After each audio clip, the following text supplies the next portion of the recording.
Hey everybody, I'm here to do my May TBR.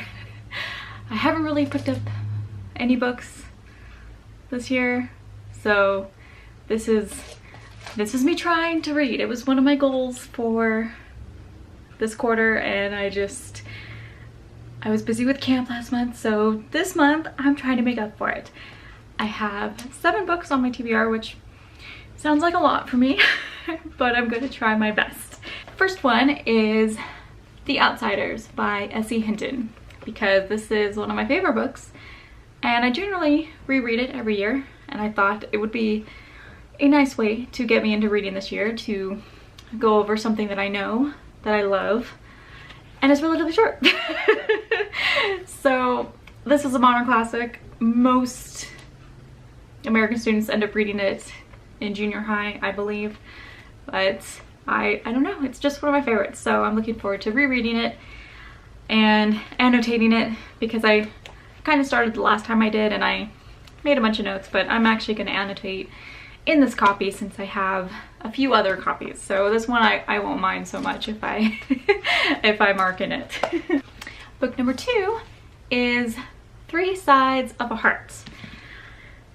It's edited by Natalie C. Parker. So this is a collection of short stories about love triangles, and I picked this up from the library probably a few weeks ago, so it's time for me to get to it. I just thought it sounded interesting because I'm one of the people that, you know, I'm pretty much tired of love triangles, especially because young adult was just rife with them, okay? Like, so I don't know, seeing this as a collection of stories about love triangles, like different takes of love triangles, I hope, sounded like it could be interesting. I fall on the, you know, I like to read about polyamorous relationships, just non-traditional relationship types, and I'm kind of hoping that, like, there's quite a few stories. This is quite a big book, so I'm hoping that some of them might be different rather than the standard type of love triangle that you think of.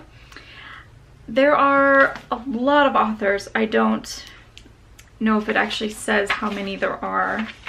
So there's 16 stories in here, and I have not read anything by any of these authors. Like, there's Veronica Roth and Julie Murphy and Sabaa Tahir, like authors I know of. I just haven't read anything of theirs, so it'll be interesting to see if I come out reading some of these stories and really liking them, and if it'll make me more interested to pick up these authors' books that I have not read yet. So I'm looking forward to this one.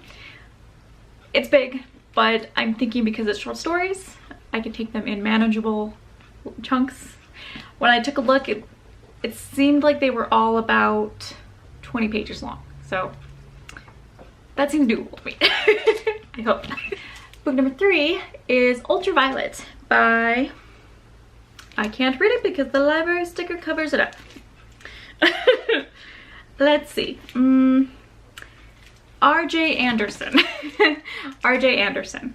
So this is a young adult sci-fi. I'm sorry, it's hard to see because the cover is like shiny and holographic. I believe it's a young adult sci-fi that kind of has to do with, I'm not entirely sure, other worlds, multiple worlds, maybe?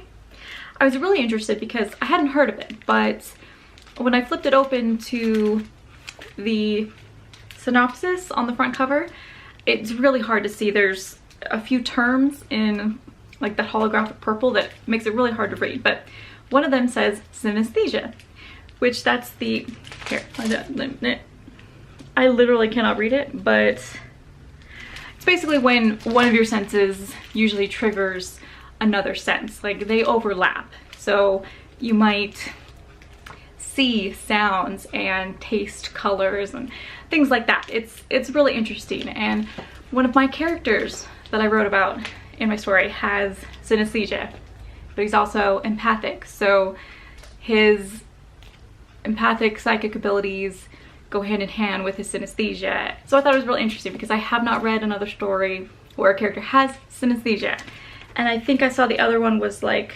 tetrachromacy, where you're able to see more colors because you have like a fourth cone in your eye, something like that. I don't know. This just seemed really interesting, like a kind of sci-fi story that I haven't heard of before. So this seems really interesting.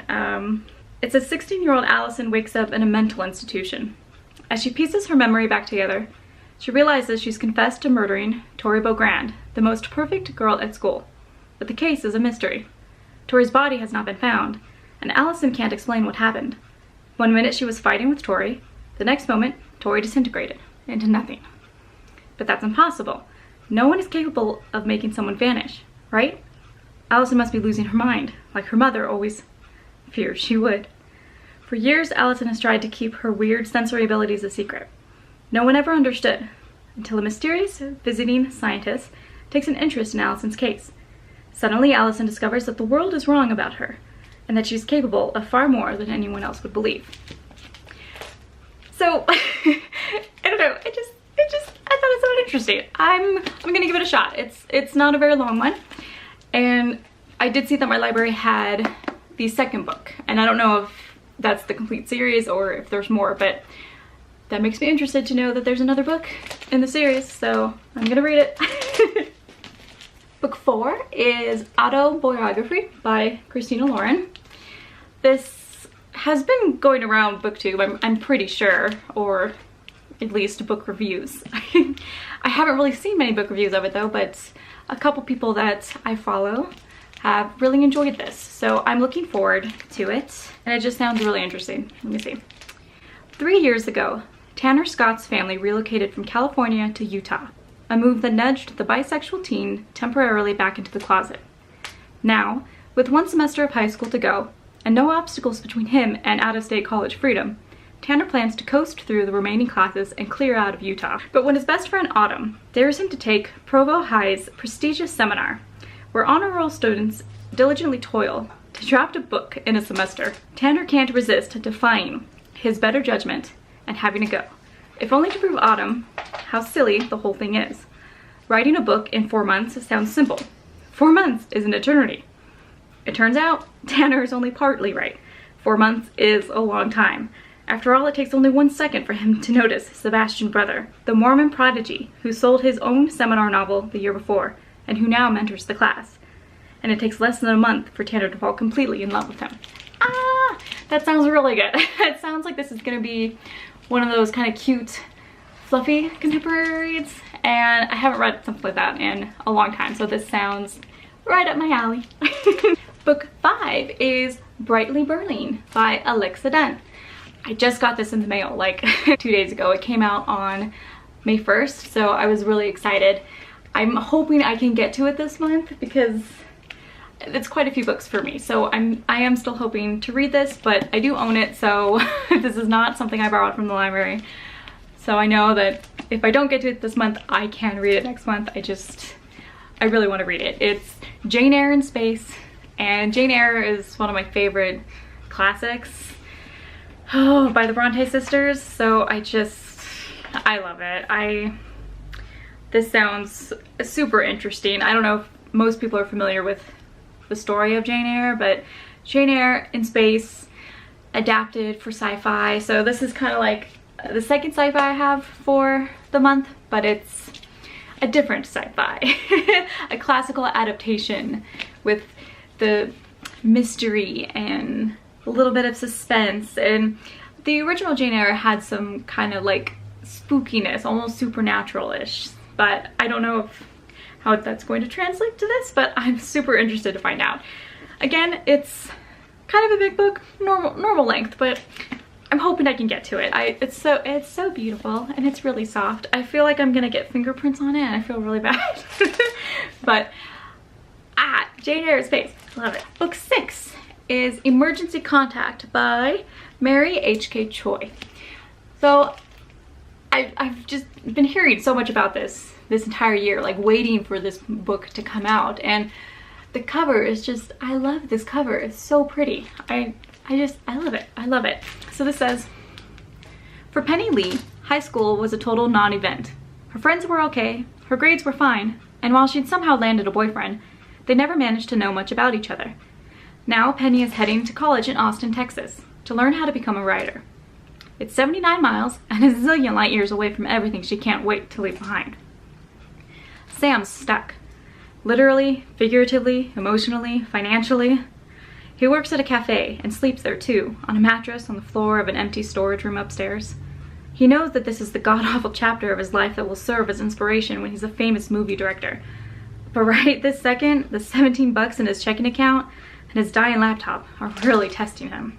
When Sam and Penny cross paths, it's less meet cute and more a collision of unbearable awkwardness. Still, they swap numbers and stay in touch via text and soon become digitally inseparable, sharing their deepest anxieties and secret dreams without the humiliating weirdness of having to, you know, see each other. So this is just, I don't know, that sounds like something that my generation and younger would just really like. I'm hoping, it sounds kind of angsty, but it sounds like that real relatable angst of anxiety and down on your luck, and I don't know, I'm really looking forward to it. I have heard some kind of mixed reviews. Some people I follow, that, like, some of them really liked it, some of them meh, and some of them really disliked it. So I think it'll be interesting to see what I think of it. I'm hoping to like it because I never want to dislike a book, obviously, but this has been on my list for a long time since I heard about it, so I'm really hoping that I like it. And book 7, the last book, is Scythe by Neil Shusterman, right? Yeah.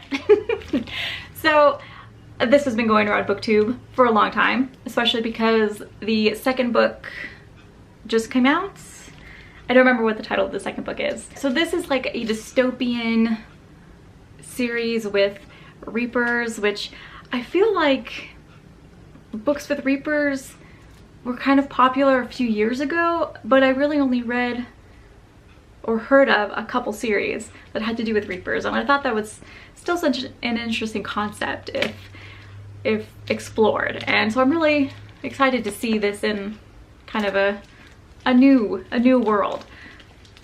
And I've heard nothing but great reviews about it. I don't think I've heard one person say they didn't like it yet. So so it says, "Thou shalt kill. A world with no hunger, no disease, no war, no misery. Humanity has conquered all things, and has even conquered death. Now scythes are the only ones who can end life, and they are commanded to do so in order to keep the size of the population under control. Citra and Roman are chosen to apprentice to a scythe, a role that neither wants. These teens must master the art of taking life, knowing that the consequence of failure could mean losing their own." So that just sounds really interesting. So, oh, Thunderhead is what the sequel is called.